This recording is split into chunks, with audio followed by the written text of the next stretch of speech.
My friend out at the company just tested one of the lab techs who delivered a son a year ago, and she still got male cells in her blood. And it just kind of was like a light bulb went off. I'm Heather Grish, and this is the Wisdom of the Body podcast. This podcast explores the idea of body intelligence as the real key to learning the knowledge of life, or what we call Ayurveda in the ancient language of Sanskrit. We do that by connecting with today's creative leaders and experts who will help you listen to your body, trust your gut, and live in deeper harmony with nature. Come join me as we unlock the golden door to clear, direct perception and become very deep listeners. You can find the Wisdom of the Body podcast on Apple, Spotify, and Stitcher. You can also follow us by joining my email at heathergrish.com or on Instagram at heathergrish. I know you're going to love this podcast, so take a second right now to subscribe.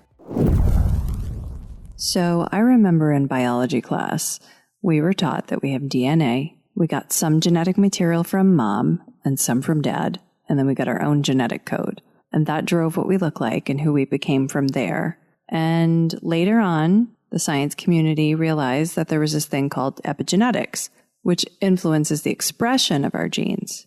Okay, and then in recent years, there's been a lot of focus on this thing called the microbiome, and that it is affecting us too and influencing us. So if you want to answer the question, who am I, from a biological perspective, you could say that you are your own unique genes influenced by what's in your biological environment. And that's it, right? Well, probably not. We're going to talk about something today that shows it's much more complicated than that. I'm really surprised more people don't know about the biological phenomenon I discuss with my guest today. Most of the scientists and medical doctors I know hadn't heard about this when I brought it up to them. So I'm excited to bring you this important interview and raise awareness about my guest's research in this area. Today's interview may bring new meaning to the idea of finding yourself. You're listening to the Wisdom of the Body. Today, I'm here with Dr. Lee Nelson. Lee Nelson is a professor of medicine for the University of Washington and is a researcher at Fred Hutchinson Cancer Research Center, who researches microchimerism. And I can't wait to talk all about this topic today and introduce microchimerism probably to a lot of people who've never heard of it. I'm so excited to have you here today. Thank you so much for joining us, Dr. Nelson. It's great to be here. Well, I love when I find a topic about the human body that people don't know about. And I think this is a pretty big one that very few people actually know about. And, today we're going to talk about microchimerism, what it is, and its potential influence on the physiological functioning and even perhaps the identity of a human being. And I just start by saying that for me, when I first heard about it, it freaked me out that this even existed and was going on in our bodies. And it can be kind of a freaky topic, maybe even more so for women, but really for all of us. And I first bumped into this field of study in 2015 when I was writing my master's thesis, which really had nothing to do with microchimerism. I was writing about the psychological, physiological, and spiritual benefits of fasting from the Ayurvedic perspective. But somehow, as I was bopping around from study to study on PubMed, I came across this biological phenomenon that has baffled me ever since I first heard of it. And I came across Dr. Nelson's work, and I've been stalking her for 5 years. And wow, this is so exciting to have you here. So for the audience, Dr. Nelson, first, would you please define for the audience what microchimerism is? Yes. So micro just means small, and chimerism derives from the mythological creature who was a chimera, was part goat, part lion, and part serpent.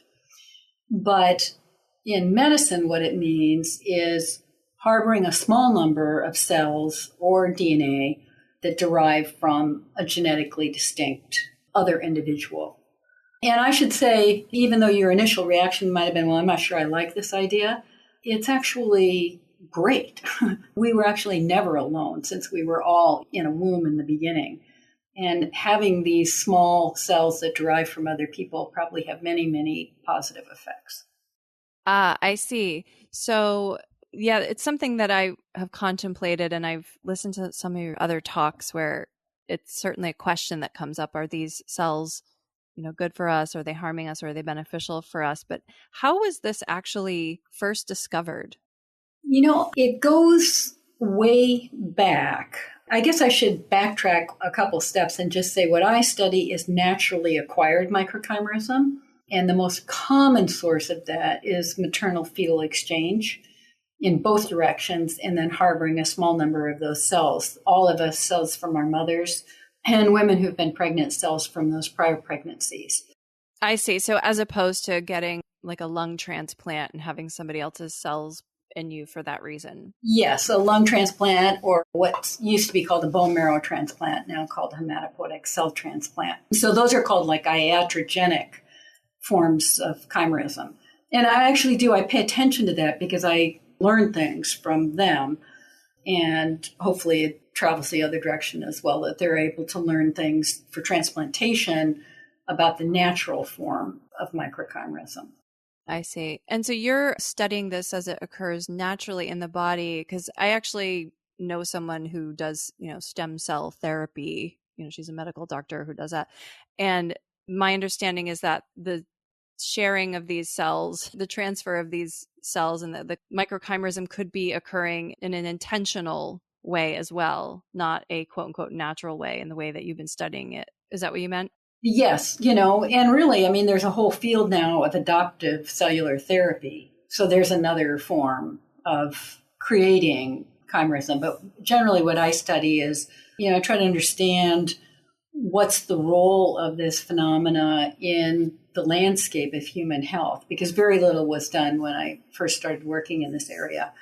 And I kind of dodged your question about the beginning because it kind of depends on what you go back to. But I know there are older articles, even going back to an article by a guy named Hutchinson that described transfusions of maternal cells in babies and persistence of those cells. So it's a little ill-defined when it all became. It's better defined where I started thinking about it in terms of autoimmunity, which was 1996, and where Diana Bianchi first reported about fetal cells persisting, or cells of fetal origin persisting long-term in women who had been pregnant.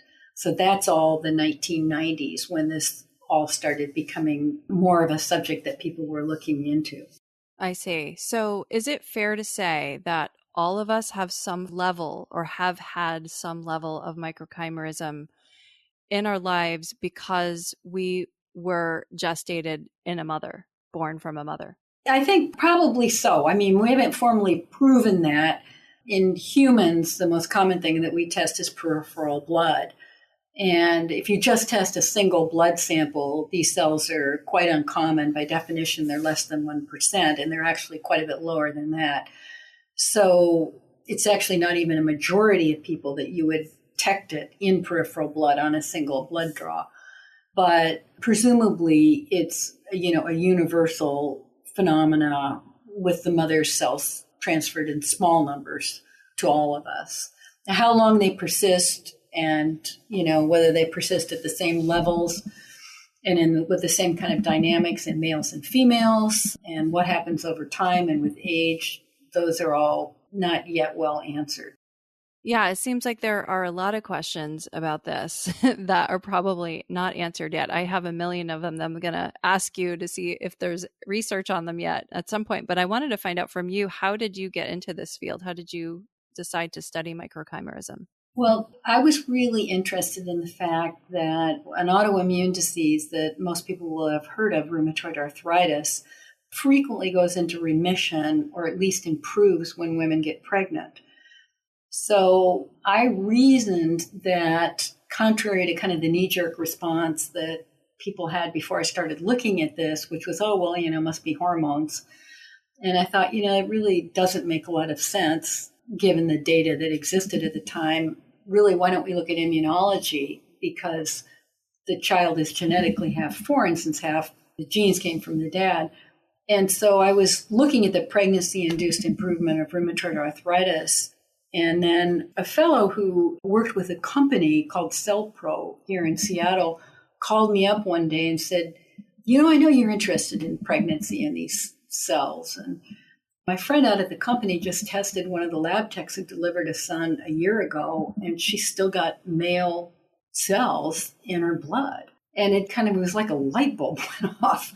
It's like, okay, wow, this makes a lot of sense. One of the other diseases that we research that's autoimmune called systemic sclerosis, also called scleroderma, it looks like a condition of that artificial type of chimerism, which is called graft versus host disease, which occurs when people have what used to be called bone marrow transplant, now called hematopoietic cell transplant.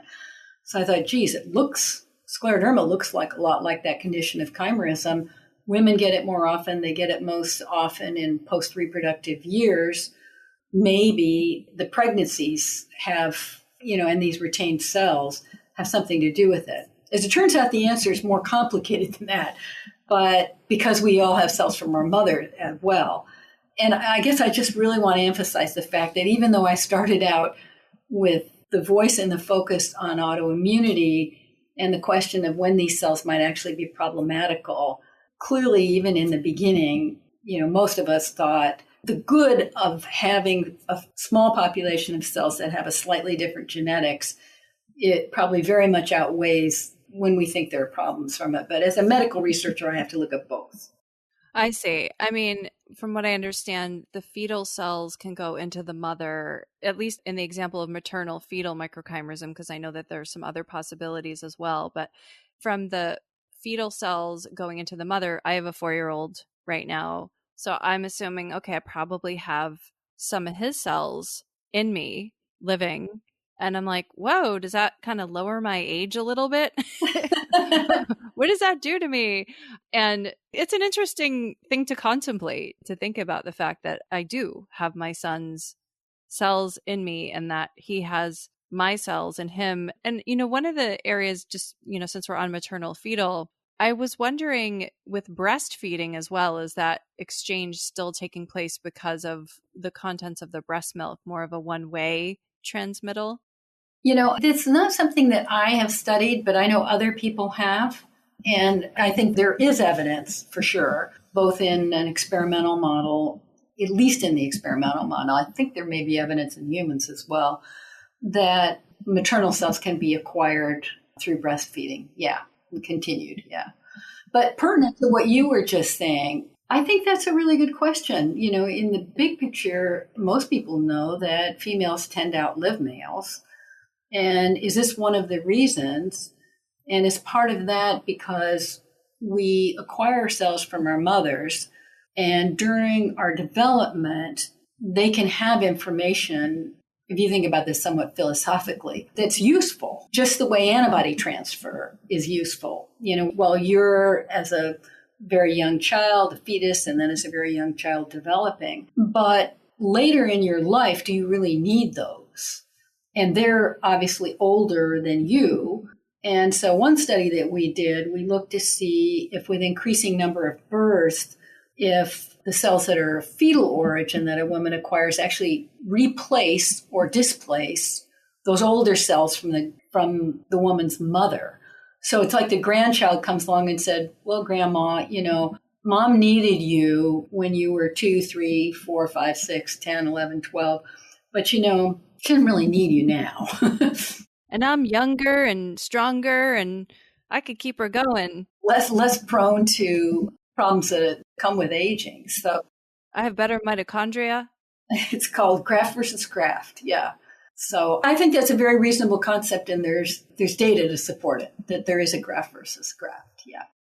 Wow, that's fascinating. And I just want to really drive this home for the listeners, because I feel like we talk about this a lot, related to women and babies, but since everybody was a baby, that this is something that we all have experienced.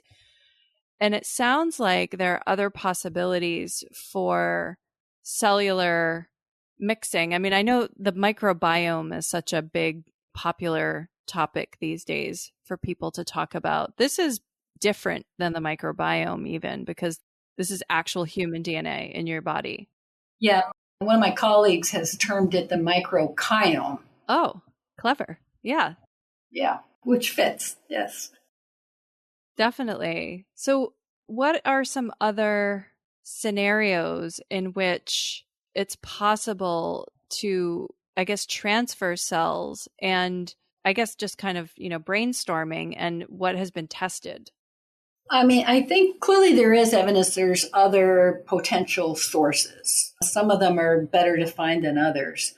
It is possible to have a small number of cells persist after a miscarriage. And, how common is that? I'm not sure we know that. You probably know, having written a book on fertility, more than I do on that subject. But as I understand it from my obstetrics and gynecology colleagues, human pregnancy is fairly wasteful. So miscarriage is actually very common. But most of those occur early. And when they occur early, they may not engraft. Because usually, at least if you look at the transplant literature, you borrow from their knowledge, you need T cells in order to make a good engraftment, which is a type of immune cell. So it doesn't always happen, but it certainly can happen. One of the studies I remember when I came across this was, and I don't remember who did the study. I don't know if it was a study that you were involved in or somebody else, but it had to do with testing the presence of male microchimerism in women who had given birth to sons, given birth to daughters, like these were the variables, given birth to sons, given birth to daughters, had a pregnancy that was terminated via miscarriage, and another scenario where it was terminated via abortion and intentional. And I think those may have been the 4 variables or something like that. I don't know if I'm remembering it correctly, but I feel like the results were that the presence of male microchimerism was actually found most of this sample in the group that had abortions. Yeah, I think that the take-home message from that was that it's not uncommon, but it's also, I guess what I was trying to say, it's also not that it would be expected. And a lot of miscarriages happen early and even are unrecognized. Mm.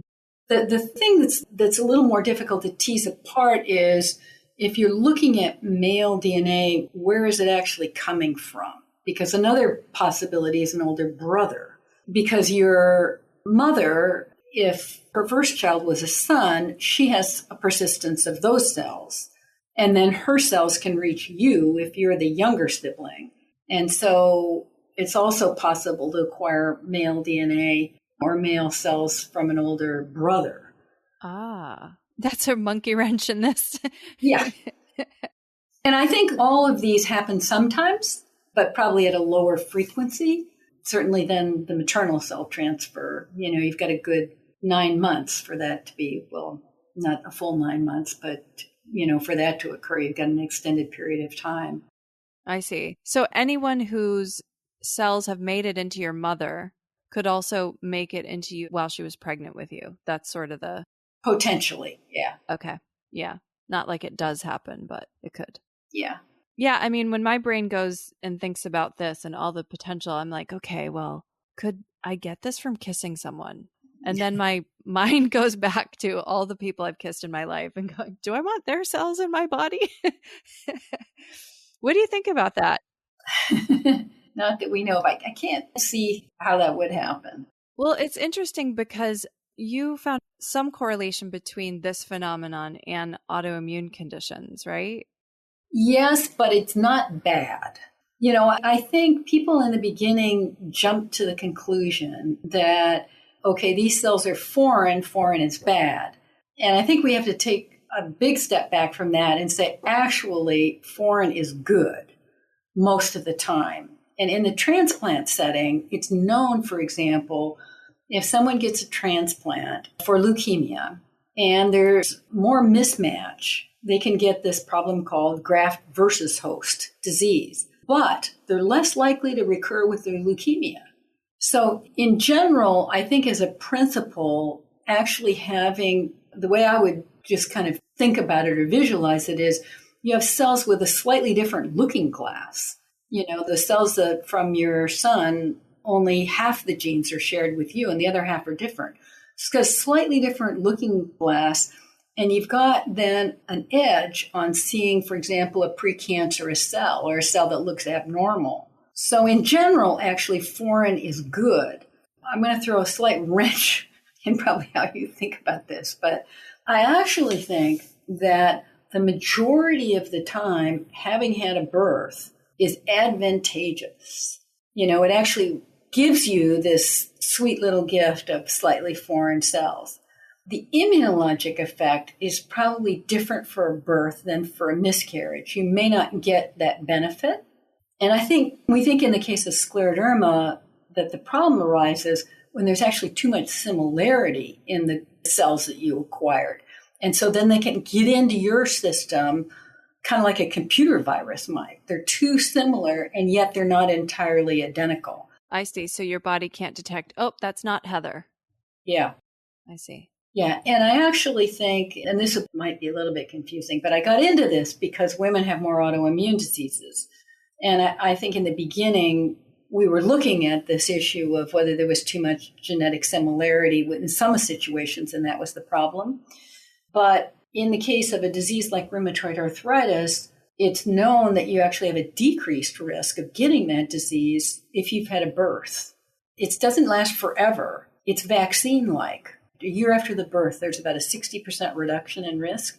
And then gradually over 15 years, that wears off. So is that for women who already had the autoimmune condition and then... No, excuse me. These are new occurrences or new incidents? So they have some similarity. A woman who has the disease most often goes into remission when she's pregnant. And we think that is the mismatched cells of the pregnancy that mediate that. But then you can also do a population-based study of risk of developing the disease in the first place. But in both cases, there's benefit. So having had a birth confers benefit against getting the disease in the first place as well. So thank you for clarifying that. Oh, cool. Yeah, that's really interesting. Well, when I think about the can I get it from kissing somebody example, my brain then goes, okay, well, what if, I swallow Billy Bob's cheek cell and it goes into my digestive tract and I happen to have, some perforation somewhere in my gut lining somewhere and my digestive enzymes are weak. Could that cheek cell make it into my body? And if it did, what would happen to it? I think I would take some comfort in the knowledge that we have from transplantation in that way. And even they do these days microtransplants. In order for something to take, you have to have quantitatively reasonable exposure, right? So I'm not worried about that. Heather, I don't know about your imagination. I know. I love it. You're really putting my mind at ease. Thank you so much. I had a lot of boyfriends growing up. Well, that's probably your husband benefits from the fact that you got those lots of boyfriends. They're all helping out in some way. Well, I know in the case of my husband, I'm very grateful to his previous girlfriends. His friends tell me, I say, why didn't I meet you earlier? Where were you? And they said, no, you didn't want to know him earlier. Well, so then we have, maternal-fetal. These are the ways that this could occur in a person's body. Maternal-fetal transfer, and then anybody else's cells who you come in contact with, which could happen through a blood transfusion or an organ transplant. And then the sort of maybe lesser possibility. Well, even during sex, there's an exchange of cells, obviously, even beyond sperm, right? Yeah, and people have asked that question, and there isn't really an answer to it, whether that's possible. I don't know. There's no study that's done that. Okay, so we need somebody to study that one. Yeah, but back to your transfusion. The data shows if it's not irradiated. So it's primarily in multiply transfused trauma patients. So a patient comes in, with a huge accident and it's urgent and they get immediately transfused and it's not irradiated blood. That's where they've shown the persistence of transfusion microchimerism. They haven't shown it with, if somebody's getting transfused in other circumstances, it would be an irradiated product. So it's not going to engraft. Does that make sense? If you want to create a more receptive body, free from toxins, inflammation, and metabolic issues, would it be crazy for you to explore booking an Ayurvedic consultation with me? There's probably never been a more perfect time to do it. Every day you wait matters when it comes to your health. So if you're ready to get your body back in balance, I'll give you a 30-day plan to get you started. Go to heathergrish.com to book a consultation. That's Heather, GRZYCH.com. Yeah, definitely. It's interesting. It's, the body's immune system, right, is what sort of has a role in whether you get to stay or go if you're a foreign organism, right? Yes. Yeah. And, there's obviously a lot of stuff going on right now because of the pandemic and immunity and questions about people's immunity. And, I think it's on people's minds, that idea of immunity. And also, one of the things this brings up for me is, in episode 18, my guest was an expert in plant medicine, and we were talking about herbal medicine and plants and kind of looking at the earth as a more of an organism in itself. And really about how everything is interconnected. And when I think about microchimerism, it really, for me, makes me think a lot about, well, does this challenge the ideas that we have about the self and the sense of self and our identity? So we've all been walking around thinking, I'm just me, but maybe we're more complicated than just me. I agree. I think of us more as an ecosystem and someone else could speak more eloquently than I can to it, but I know that a substantial part of our genome, I don't know what percent it is, 7%, is actually viral in origin. And there have been things that are necessary functions for us as humans that we need, just the way we need our microbiome. That's at least getting out into the general public to know microbiome is, that's quote unquote foreign, but it's a huge part of your health, right? So yeah, I see us as ecosystems, and I very much agree with your interconnectedness. I think biologically we're interconnected. I know that we've been talking a lot about this in women. Has anybody been studying the occurrence in men? Not as much as I would like. And then this morning, that's one of the things I was doing. I was going through our data and saying, really, it's really weak on what happens with older men. We have one data point. It really should be done. And I'll tell you I don't know if I should mention this or not, but I paid a lot of attention to the fact that at the beginning of the pandemic, it was particularly affecting older men.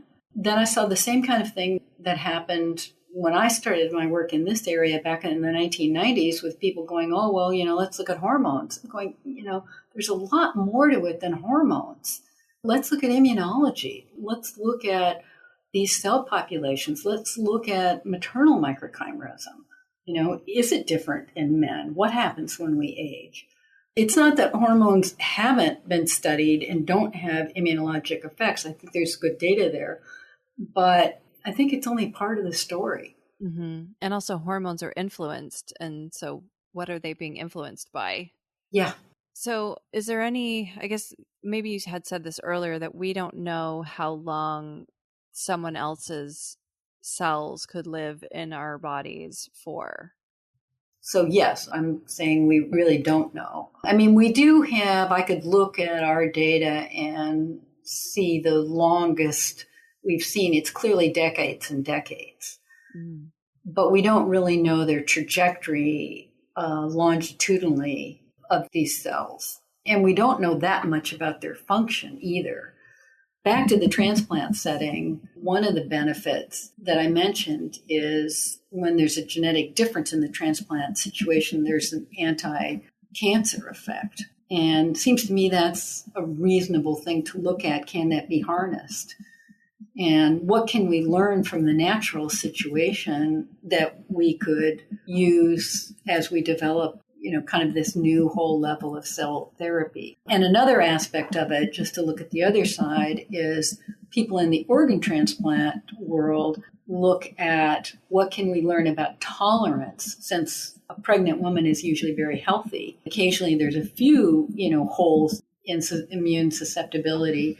But in general, pregnant women are not widely more susceptible. It would make a lot of sense to all kinds of infections. They are not immune suppressed. So what can we learn about how immune system can stay healthy and yet nurture something that's genetically half foreign? mean, to me, that's just so important to look at what nature's telling us there. And there's so little work being done looking at that. Yeah. The other thing I was thinking about as I was getting so excited to talk to you, because I've been wanting to talk to you for a long time. I'm like, I have so many questions for her. One of the things I did after I had my own child, I had a little bit of extra breast milk. I always had some at home that I would pump just so I could go out for a walk by myself because I was mostly home with my child. I wasn't a full-time working somewhere else. I was mostly home with my child in the first 2.5 years after having him. And I had this extra breast milk and I would donate it to another mother there was actually a lesbian couple who had a baby who was born pretty sick. And the stress at that time of the situation that they were in and having the sick baby, the woman who had given birth to the child was not actually able to produce the breast milk for the child. And so, it was in a mother's group online and she asked if anybody had breast milk. I said, I have some. And so I gave her, a whole bunch of my breast milk. And so now I'm starting to think, okay, does that mean now that my cells are in that baby that I gave my breast milk to? Good question. And it would be a very sweet gift. Yeah. I felt really good doing it. I felt like I'm healthy and I could give this to someone. Mm-hmm. And it makes me wonder, when our cells are living in, just the sensory experience that we have as humans, and as our cells are in different bodies to a very small degree, would it be possible that we could feel it? I was told, I don't have this on firsthand information, but I was told that there are certain cultures where they actually specifically cross breastfeed infants. Like, I don't know if it's family members or friends or who. Yeah. And the same thing with, there's many times in history in many different cultures, there's been a woman who will breastfeed the child who is not the mother. And that's a common thing. And I don't know how much that happens these days, but surrogacy is also a big thing that happens now. And so when there's surrogacy taking place, there would be a woman gestating the fetus. And so the woman who's gestating the fetus is giving her cells to that baby and getting the cells from that baby. I know there are people that are interested in studying that too. Certainly the techniques are available to actually be able to answer those questions. How often does this occur? Cool. Yeah. But in general, I would say the principle is, in general, that genetic diversity in a small population of cells, certainly is not harmful. And it's probably beneficial in more ways than we know currently. Mm. So what kind of cells are being shared? Is it stem cells or is it a different kind of cell? I think we have to assume that there are stem cells that are shared, because otherwise, how could they persist decades later? Most of the work that we do doesn't look at the actual transfer. We're looking at 5, 10, 20, 25, 30 years later. But if you're going to have a cell that's a short-lived cell, like a white blood cell, which we've shown both maternal and fetal neutrophils, they're very short-lived. And if they have an origin from your mother and you're 40, it's got to be the progeny of a stem cell. So whether or not you directly show the stem cell, in the original paper with Diana Bianchi's group, they showed a progenitor cell in, I think, 6 out of 8 women who had given birth to sons. So they showed male progenitor cells, which is a step down the road from a stem cell, but closer towards the stem cell. And I think that was up to 27 years later. It sounds like a lot of the research has been done around the presence of male microchimerism in female bodies. Is that fair to say, because it's pretty easy to detect the Y chromosome? You got it exactly. Okay. Exactly right, because it's easy. And I think what's really important and what really intrigues me is those mother cells that are in all of us. That's really what I would like to understand better. Yeah. How would you study that? Well, you could select males and look for female cells, and you can put like a fluorescent probe on the X chromosome and one on the Y chromosome, and then look real hard for the XX cells. But as you can imagine, that's very slow going. So what we did is we developed a technology where we look at some of those genes you were referring to. They're immune genes. They're called HLA. They're on the short arm of the human 6th chromosome.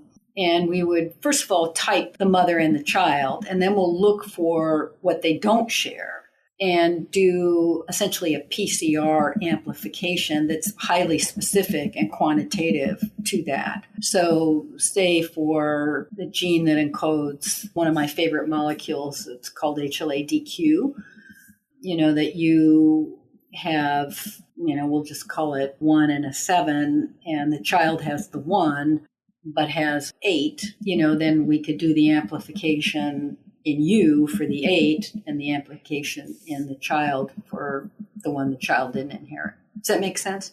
Yeah, so it is possible. And is it invasive? No. It's not invasive. Is it blood draw? You could do it from anything, but then your answer as to the microchimerism you're looking for, it's going to tell you what you looked in. So is it in blood? Is it in, people sometimes get liver biopsies, so you could get a human liver biopsy. People, certainly they get skin biopsies, so you could look in skin, and you could look in saliva, and you can certainly do this kind of typing in saliva. And so actually you're kind of tuning into an important issue, which is what was tested. Because certainly I've seen people where you don't see it in the blood, and yet they had a biopsy of some organ, and so we got the leftover that would have otherwise been discarded, and we could see it there. Ah, okay. So what organs or what types of tissues have the microchimeric cells been found in?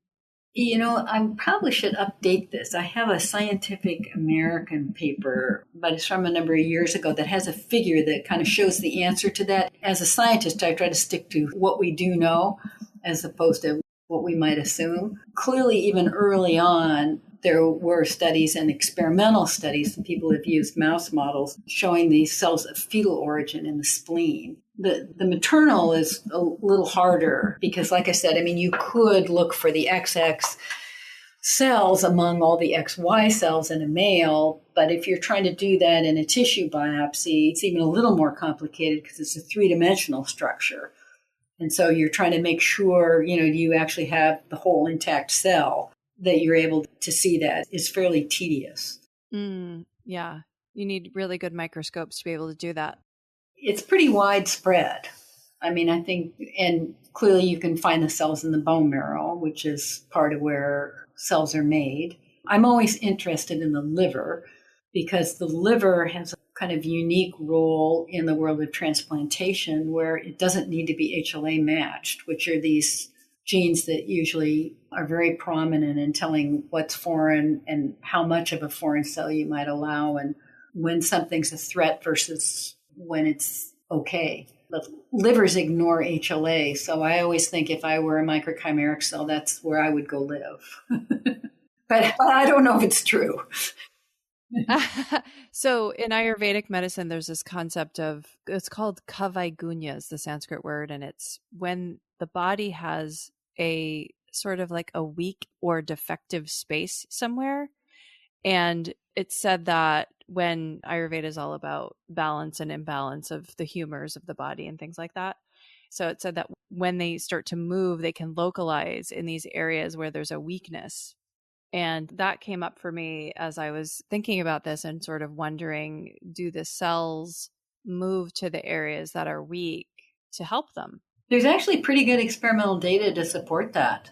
Coming to mind is a study from Singapore where they showed the cells of fetal origin. They made 2 different kinds of lesions. One, I think that was a chemical injury, and another that it was a different kind of injury. And in one of the 2 types of injuries in particular, they saw the cells going there. So I always think of this in terms of music. So I hang my primary hat with getting by with a little help from my friends. And that's a really, really, really sweet idea. Probably kind of the main message of this is that we are far more complicated than we ever assumed. And interesting. Far more interesting. Yes, I'm actually really boring by myself.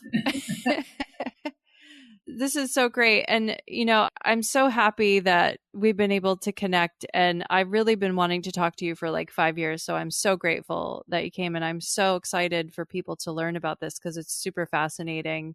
And I know that you do some work. You're a professor at the University of Washington and you're a researcher at the Fred Hutchinson Cancer Research Center.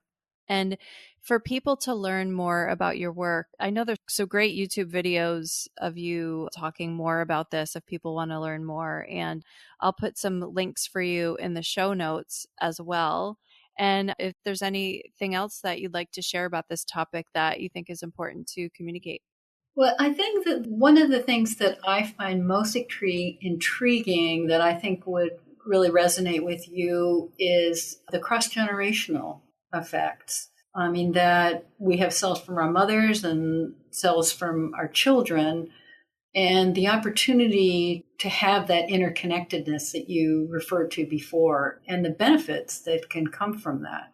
So I would like to encourage other people to do more research in this area, and particularly with the cross-generational, transgenerational effects. I would love it too. So if somebody was going to grad school right now, would they be a person that you would take under their wing to study this? Yeah, love to talk to them. Yeah. So if we have anybody listening who's getting ready to go back to grad school.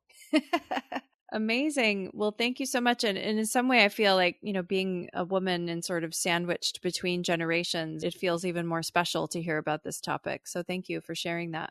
Yeah, delightful. Yeah. And thank you for your work. Yes. Thanks for being here today. Okay. Okay, maybe now you're wondering who you might share cells with. I've introduced this topic to enough people in the last 5 years to know that it can feel really big to hear it for the first time. Does it challenge or support anything you've been assuming about your own body or how nature works? There are many implications, so please feel free to comment on this episode or reach out directly to me to explore. Thank you for tuning in and dropping in with us today. Don't forget to subscribe, rate, and review this podcast. I really want to hear your feedback. To learn more about my work, visit heathergrish.com. That's Heather, GRZYCH.com.